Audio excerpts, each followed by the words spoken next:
Hey everybody, I'm Jacob Castro and welcome to another video here on Jacob's Aquarium. Today I wanted to make a video about one of the most highly requested topics from my viewers, and that is algae. All I can really tell you guys is my personal experience with algae, how I've controlled it, and what I've done to make sure it never grows in my tank after I set a tank up. Now, one thing that you'll have to come to terms with is, in my view, my opinion, not saying this is for everybody, but you will have to throw away some plants.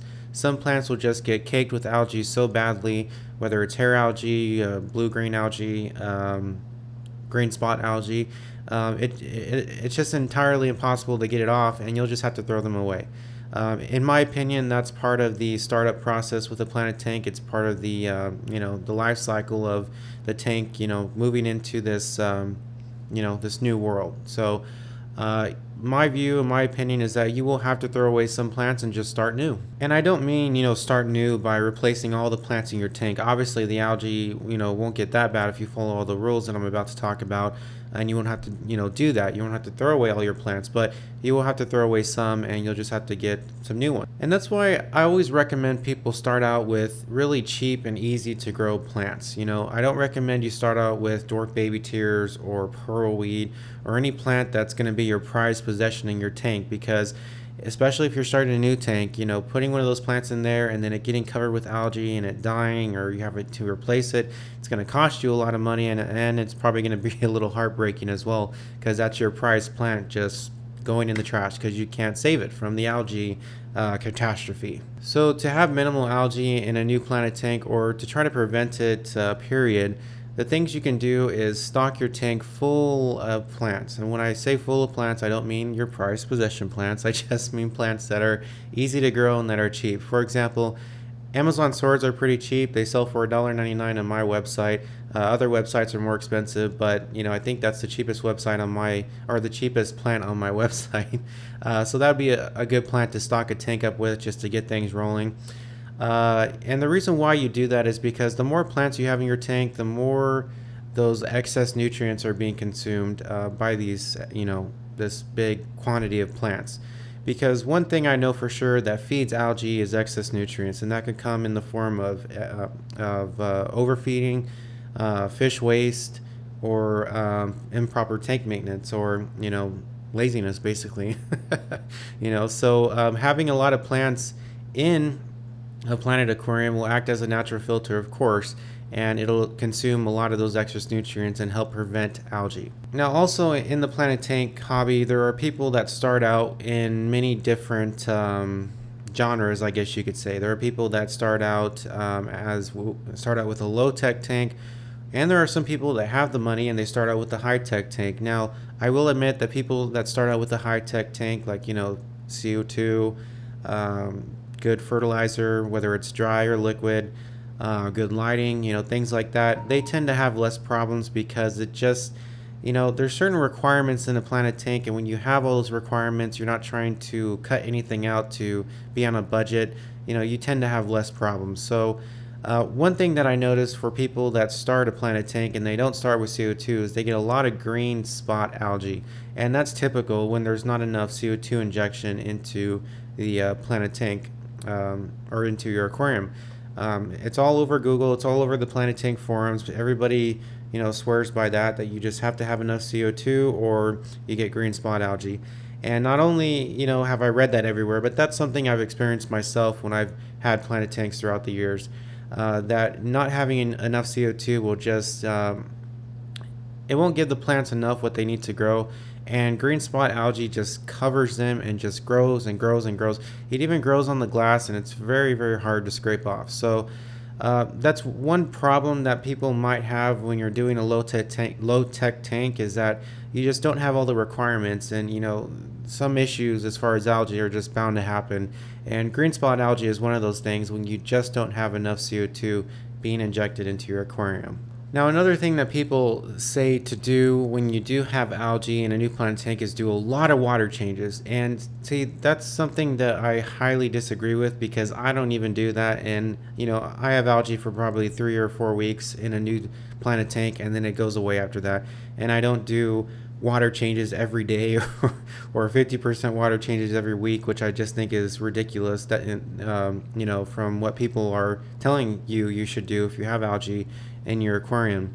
Changing too much water in an aquarium, whether it's at any stage, the beginning, the middle, or the finalized stage where it's a long-term tank setup or whatever, is not good at all, because what that's going to do, or what that's going to potentially do, is set your tank back. And what I mean by that is you'll just be removing too much of the aged water, too much of the water that's already cycled in the tank, that contains a lot of good bacteria, and you could potentially make your tank recycle by doing that. Some people can get away with doing large water changes because they have a lot of biomedia in their canister filters or their filter in general, and they have a lot of hardscape in their aquarium, which also can house good biological bacteria. But for the most part, most of us Planet Tank people out there, from what I've seen, most people just strictly have plants and maybe a few pieces of driftwood. So there's really not a lot of areas, as far as hard areas, porous areas, to collect biological bacteria. So draining so much water in a 1 week period, or I've even seen some people say do 10% water changes every day, which is even more ridiculous, is just not the way to go. It's not going to take care of the algae problem. It's not going to stop it from growing. There are other things that you have to look at that could potentially be the problem, and that's what's causing the algae. Doing multiple water changes will not fix an algae problem. And you see people saying all the time on these forums, well, I did exactly that, but nothing worked. I still have algae. I did water changes every week, every day, and I still have algae growing in my tank. So that is not what you should do. And if you read some of these posts on these forums and everything like that, that should be more than enough proof to you that that's not what you should do. And whoever is recommending that obviously is not as experienced as they claim to be. Like I've always said, there really is no way to prevent algae or eliminate it. It's always going to be in your tank, and especially in a new startup. So along with stocking your tank full of plants, another thing you can do is make sure that your tank is properly cycling. And what I mean by that is making sure that you've added enough biological bacteria into the system to get everything going. For people that start a tank, cycling it with, I can't believe I'm going to say this, but people have recommended to cycle a tank with fish food, and a number of other weird things that I just can't believe. ATM colony is by far the best biological bacteria that I've ever used. It cycles the tank really fast. It makes the water nice and clear very quickly because it contains a lot of that bacteria. So that would be a product that I recommend if you're starting a new Planet Tank, because not only stocking your plants full of tank, or stocking your tank full of plants will help control algae, but making sure that your tank is properly cycling with enough biological bacteria will also help prevent algae. It's all about getting a balance in the system, good or nutrients coming in, then being consumed, and then the excess waste product that you then will clean out of your filter pads or whatever when you do maintenance on your tank. So making sure that your tank is cycled properly or cycling properly is always a good thing as well. Next is lighting. Lighting is very, very important in a Planet Tank. This is what's going to make our plants grow, photosynthesize, grow nice and big and lush. And a lot of people out there think that the more light, the better. But it turns out, and it doesn't actually turn out, this is actually the truth here, too much light is never a good thing in a Planet Tank. You're just basically asking for algae problems. Also, having a light over a Planet Tank that's not at the appropriate Kelvin rating will just grow algae as well. Plants require a certain Kelvin rating, to grow. Algae requires a certain Kelvin rating to grow. Then again, some algae can grow under any Kelvin rating, but in general, you want to make sure that you have the appropriate Kelvin rating for plants, and plants only, because 6700 K or 5000 K to 6700 K seems to be the best area in the Kelvin rating that I've noticed you should stay at when you have a Planet Tank. And the number one area that doesn't grow algae that much, I mean, like I said, there is some algae that'll grow in any lighting condition, but for the most part, if you stay within that Kelvin rating, you're bound to minimize algae or not promote many different kinds of algae to grow. So that's one thing you want to look at, is how much lighting you have on your tank. Too much, like 6-7 watts per gallon, is insane, and I've seen some people do that, and I don't recommend that. It's just too much light, and you're just going to be growing algae. You're not going to be growing plants. One thing you want to look at when you buy lighting for your planted tank is the PAR rating, and you want to look at the specifics. What is the intensity as far as how close it is to your plants. If you have a really tall tank, you obviously want really high lighting. If you have a really short tank, 80 lighting is bound to be sufficient for your plants. But the thing is that lighting will actually only grow plants at a certain depth. If the light is too high above the plants, you're not going to get really good plant growth. And once again, you could just grow algae because the light just diminishes as it goes through your water column. So that's one thing you want to look at as well. You want to look at the specifics of your lighting fixtures, the PAR rating or value, whatever. And you want to look at the specifics. What is the intensity when it comes to how close you should have the lighting to your plants in your tank, because that could also play a role in why algae is growing in your tank, because my microphone, because the light is not too close, or I'm sorry, because the light is too close, or because it's just too far away. So that's one thing to consider as well. And on most websites that I've seen where you can buy lighting fixtures for planted tanks, they usually do list all the specifics as far as how close they need to be to your plants, or the intensity and things like that. So make sure you review all those things, and make sure that the lighting you're going to buy will work with the tank that you buy as far as its dimensions. Now, the last thing I'm going to talk about, which I should just say there are so many other things you could talk about as far as controlling algae, preventing algae, but that would take me probably an hour's long video. So I just want to keep this short and give you guys the best the things that you should keep in mind regarding algae.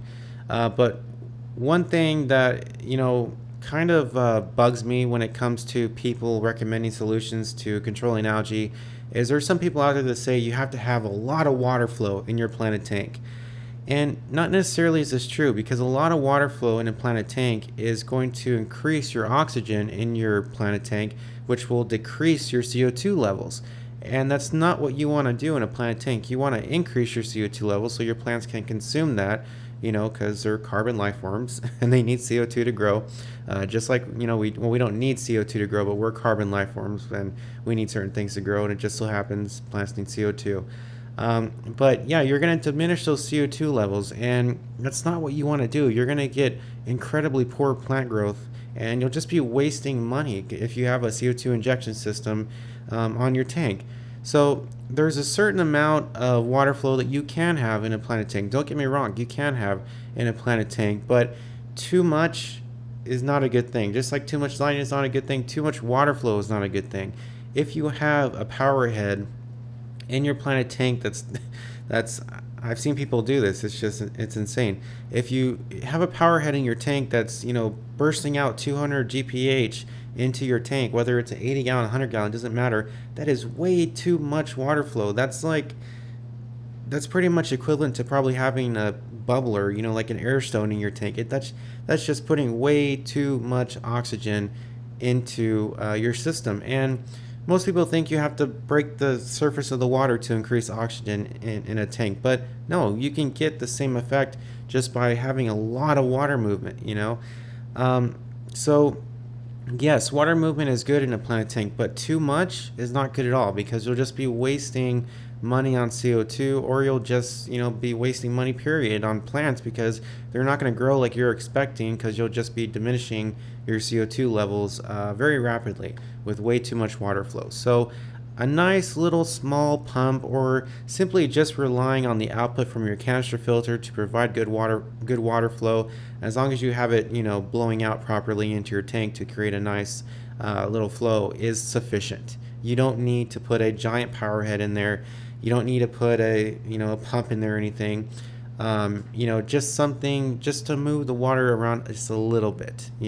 Nothing's rapid and fast, and you don't need that much. Just like I said, you can rely on the output coming from your canister filter, because that is sufficient. And if you have it angled appropriately, like for example mine is angled to blow across my tank like that, so I get this nice, you know, circular pattern, and that really helps remove debris and everything from my tank.